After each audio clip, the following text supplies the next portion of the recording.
guys, welcome back to my channel. Today we have The Library of the Dead by T.L.Huchu. I hope I said that name right, because I definitely sound like that was not right. But this is the book I got from the Unplugged, their limited edition box of their Summer Solstice box. And let's just say this book was definitely something I wanted to read because the book was sounded so interesting. Libraries and a girl who can talk to ghosts and solve kind of mysteries. It was a thing for me that got me, and I was like, yes, please. So this book is a definitely a good read to read. If you haven't read this book yet, guys, go and read it because it's definitely a book to read. It's quite the random, and I'll tell you why in a second. So this is the front cover. Here's the back, and then the hardback is a nice blue colour with a gold spine. So, the synopsis. When ghosts talk, she will listen. Roper dropped out of school to become a ghost talker. And now she speaks to Edinburgh's dead, carrying messages to those they left behind. A girl's got to earn a living. It seems harmless enough until that is, the dead begin to whisper that someone's bewitching children, leaving them husk, empty of joy in life. It is Roper's city, so she feels honoured bound to investigate. But what she learns will change her world. She dies with death, not part of her life plan. Discovering an occult library and a taste for hidden magic, she also experienced dark times for Edinburgh hides a wealth of secrets, and Roper's gonna hunt them all down. That was that. So basically the first few chapters starts out with her doing her jobs and stuff like that. So she goes to a rich family because she is actually poor. She has to earn a way to actually get some money in for her grandmother and her sister. So what's happening is that she goes to this family who's rich and she kind of takes advantage of them. So she asks them if they can have some food, kind of, so that her sister can have a 3 meal at school, not 2 meals. So she'd have 3 meals. So she doesn't have to worry about as much food. So she talks to ghosts some kind of frequency of music as well. That's how Roper communicates with these ghosts, which is really interesting. And these ghosts come up to her, but they said that if she wants them to give them a message to someone, they need to pay. So I'm going, how can a ghost pay? Interesting.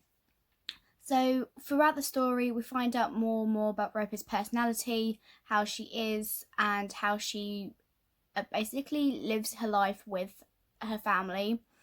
On her way home from the job I was just saying about, she got a lot of cash, and these police officers come up to her, expecting her to basically, they're gonna rob her. They had a dog, that was sniffing the knife in her pocket, and she was like, "This is all I've got." Basically, given half of the money that she had. These police officers were literally ranting at her, saying that, "Oh, did you backchat a police officer? All this and that." So these police officers are not good ones. They are not even a bad cop, good cop kind of thing. They're both bad cops. They were rude. They were stealing money from a girl who was trying to make a living for her life, who is basically trying to live up to she has to give rent to some guy who's like an ass kind of thing, that he was okay, and stuff like that. It was very upsetting. And then we go through more of the story of the ghosts, of how she communicates with them. Like I said, she communicates them with some kind of frequency of music, which sounds really interesting. So,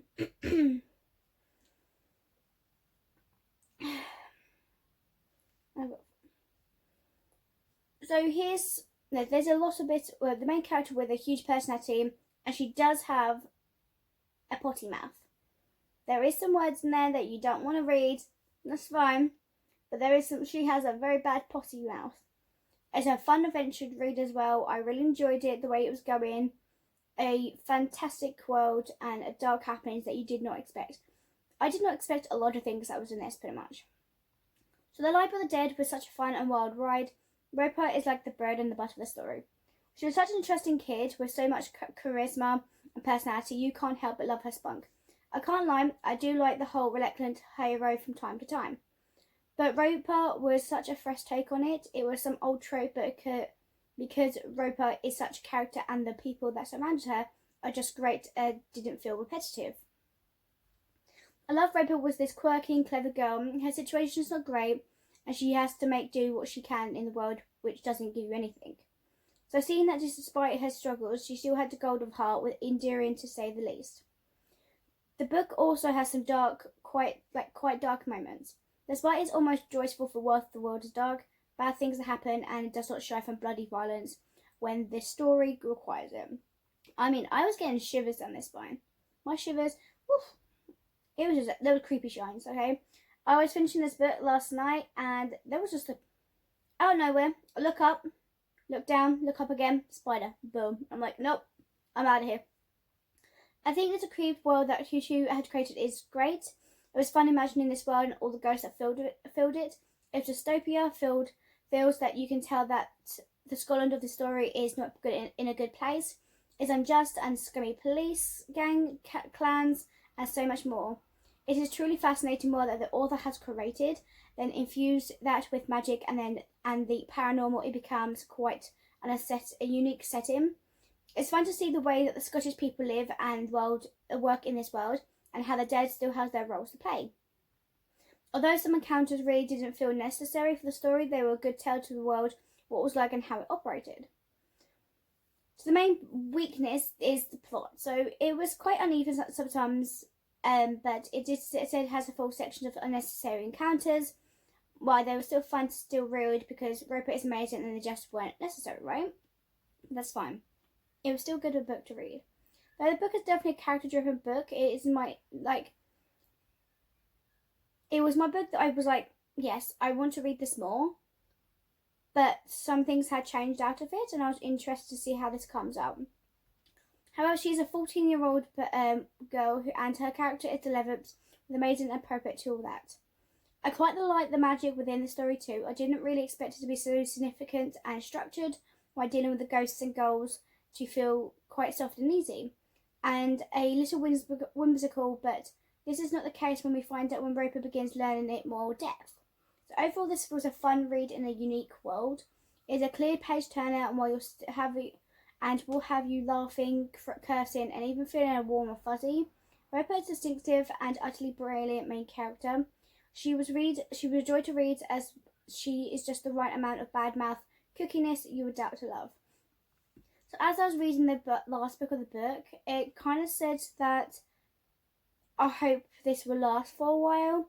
So I'm not sure if that means there's going to be a second book of this, but I doubt there is going to be a second book of this. But I'm just going through all this stuff and I'm like, what could possibly be,